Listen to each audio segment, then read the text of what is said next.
তো start with self reflection, এটা খুবই কমন কথা, সবাইকে বলি, কিন্তু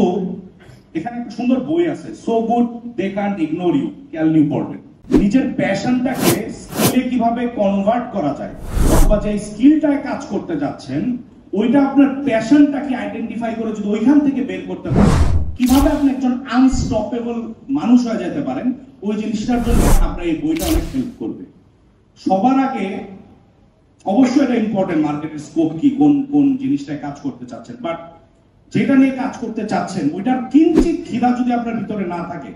ওইটার এতটুকু ইচ্ছা বা চেতনা যদি আপনার ভিতরে না থাকে, তাহলে বিশ্বাস করেন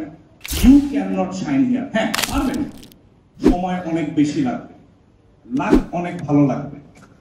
এটা একটা দরজা পুরো খুলে দিতে হবে, উপর থেকে পড়বে তারপরে হবে, না হবে না, কিন্তু কষ্ট করতে হবে এবং নিজের স্কিলটা আইডেন্টিফাই করতে হবে, এবং ওই স্কিলটা যদি প্যাশন থেকে আসে তাহলে you will become unstoppable. Skill scan আর স্ট্রেংথ ফাইন্ডার দুটো অ্যাপ আছে।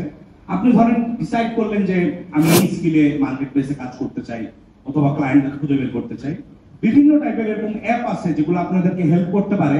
আপনার জায়গাটা কোথায়, এই যে পুরো মার্কেটে, এই গ্যামেটের মধ্যে, পুরো হরাইজনটার মধ্যে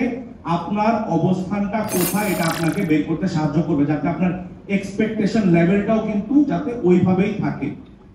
নাহলে মন ভাঙার সুযোগটা অনেক বেশি থাকে।